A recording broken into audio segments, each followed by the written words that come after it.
is basically as tidy as it's gonna get.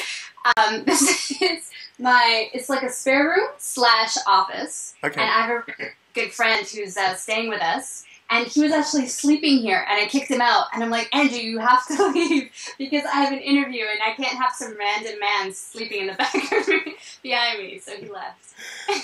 Although you say that, but it just sounds like it's going to make the interesting so much more interesting. I know, and then he was like, well, let me stay, it'll be even more interesting, because actually today he had a role on Sanctuary, so Fantastic. he actually worked today, and it would be sort of a piece of Sanctuary coming to you, but he's left. The interesting things about Sanctuary is that people are online and you're talking and tweeting with people in a way that other people haven't done before. First thing is, how do you feel that this connection with the fans helps the show and yourself? I think it's great for the show. Sanctuary kind of has a sort of grassroots feel about it. You know, it started off as a web series, and it became what it is today, obviously because of the hard work by Amanda, Damien, and Martin. And they're very business savvy, but I think it's because of the internet, and because they sort of took a more grassroots approach to getting the show off the ground. And I think even in terms of the marketing today with Twitter and with Facebook and kind of doing things that way, it keeps us all so much more connected to the people who are watching it, and as opposed to having like this huge marketing team do it for us. And I think that's part of the appeal of Sanctuary. I think that's part of the reason why fans really appreciate it and keep watching.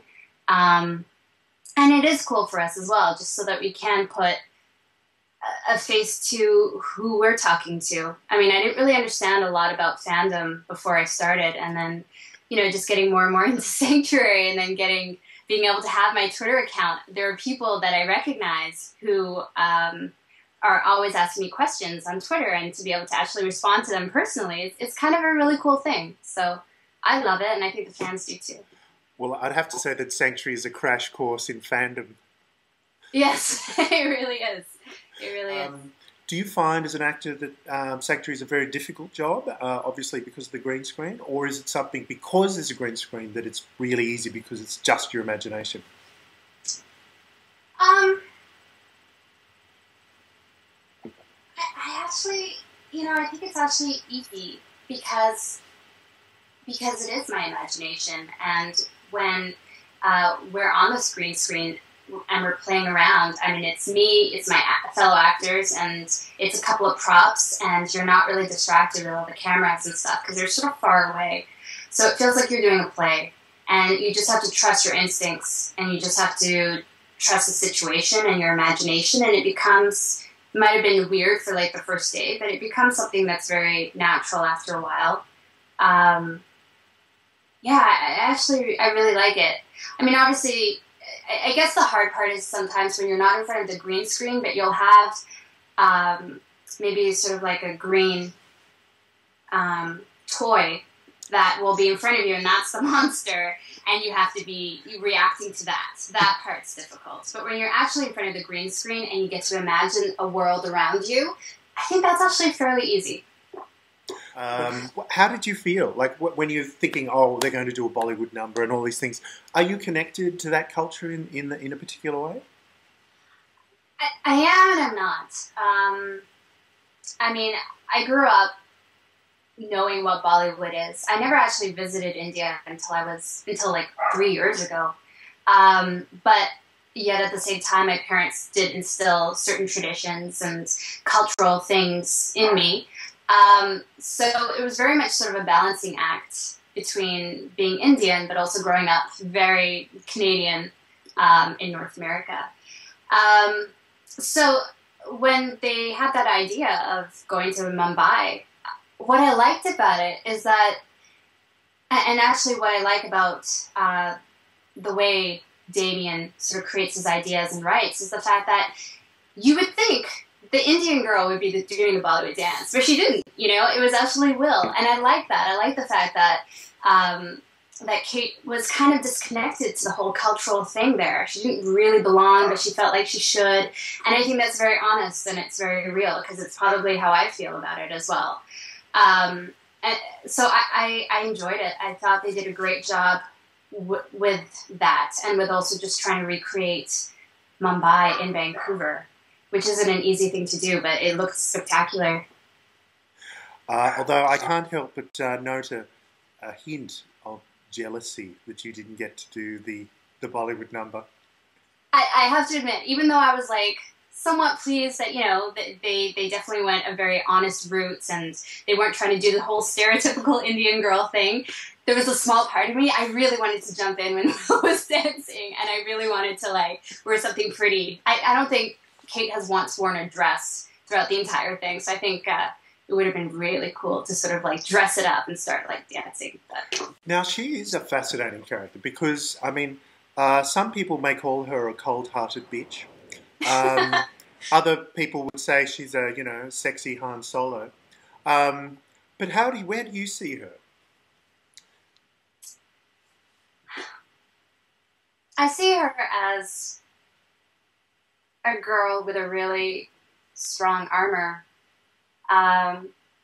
She's had to really learn how to deal with the world by herself. And by doing so, she's created a really thick skin. She's created a really tough sort of persona, especially at the beginning of season 2. She doesn't care if she's not likable. And in fact, that's better for her, because if she is likable, then she gets attached to people as well. And that's never been a good thing for Kate. So what I love about Kate is the fact that she is complex. And underneath all of that, though, and she's a hard pill to swallow, but underneath that, you know, she's vulnerable, incredibly vulnerable, because of everything that's happened to her in her past. And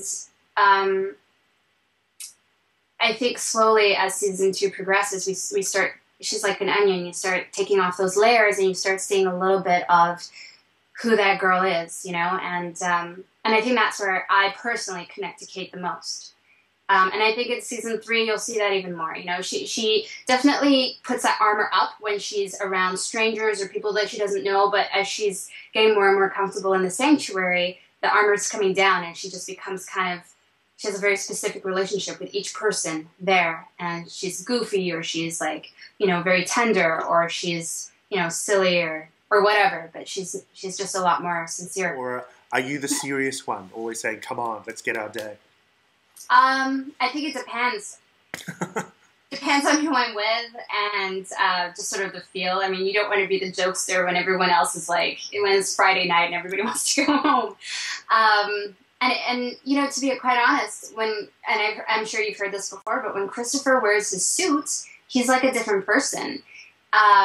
And so it really took me a long time to sort of get his humor when he was Bigfoot, because he's a little bit more sarcastic, and I think it gives him the freedom to say and do whatever he wants, and he's kind of scary and kind of intimidating. So it took me a while to just be like, okay, you're joking, you know, and to just, like, laugh it off. Now I think, like, our relationships are so much more relaxed, and it is really fun. And when we can have fun on the show, like, everybody's all for it. And so, yeah, I mean, Ryan and we joke around a lot. And yeah, it's if you can make it fun, then that's usually the direction that I'll go into. I love the fact that Jack the Ripper is slightly less confronting than Bigfoot. I know, weird, right? Can you tell us anything about where season 3 is heading? Obviously, the fans are very keen to see the characters grow and move in certain directions. Everybody, the name Tesla has popped up from time to time, you may have seen. Can you tell us any specific hints that you're allowed to spill? Well, season 3 is a lot more complicated and a lot more complex than any of the other seasons. The storylines are so huge. And I think there's a lot more traveling this season than there has been in other seasons. It starts off basically completing the storyline that we ended with in season 2, so the whole Bombay Big Bertha thing. It completes it, it wraps it up, but at the same time, it sort of opens a door for another storyline, which we follow throughout season 3. And it takes us to so many different places, and it introduces us to some very interesting characters. Have you heard of the name Ian Tracy that's popped up? Yes. Yeah.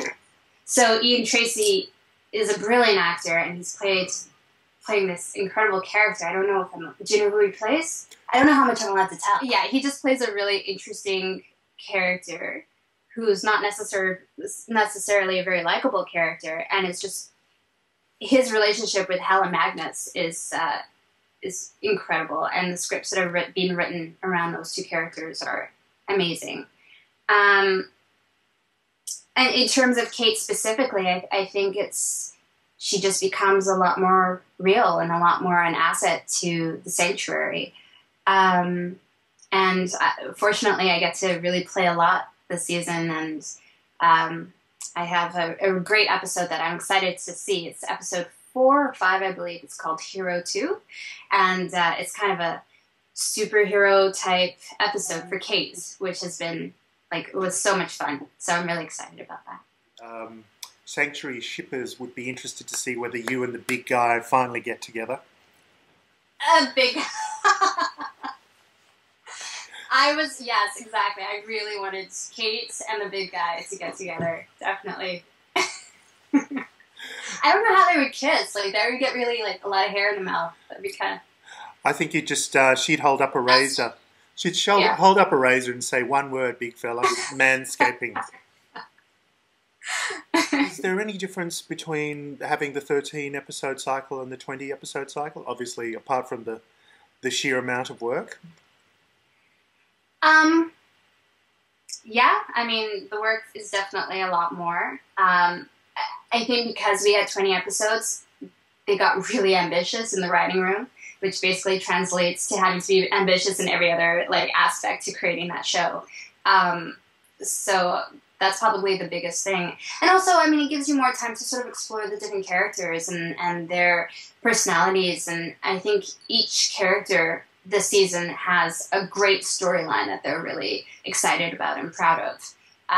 So that's always nice to be able to just sort of dig a little bit deeper. Okay. So have I ever been to Australia? Mm. I have, yeah. I went to Australia probably about 5 years ago. I flew into Perth to visit a friend of mine, and Perth was amazing. I thought I was spending the entire month with her, but then she found a job in Sydney, so she left me after 3 days. And she's like, but I'm going to make sure that you know which way you're going to go and put you on some good tours. And so I took this amazing, amazing trip that I'll never forget, which went from Perth to Alice Springs. And it was like this, you sleep outdoors without a tent, all you have is your swag, and you're just basically in a Jeep for 7 days. No showers. And it was just a group of us, and it was fantastic. I absolutely fell in love with the country when I was there, because it's very similar to Canada, just in terms of a little bit of the history and just the sheer size of the country as well, and just being in the outback, it's so big. The sky is huge, and the sand is so red, and you just feel so connected to the earth, and it was absolutely amazing. So from Alice Springs, I went down to Adelaide, spent a few days there, and then went to Melbourne, which I absolutely adore, and then went to Sydney, and I got to spend a few days there, and I loved it, and then flew back home. So it was an amazing trip. Agam, thank you so much for your time and allowing us to Skype with you. Okay. All right, cheerio. Bye.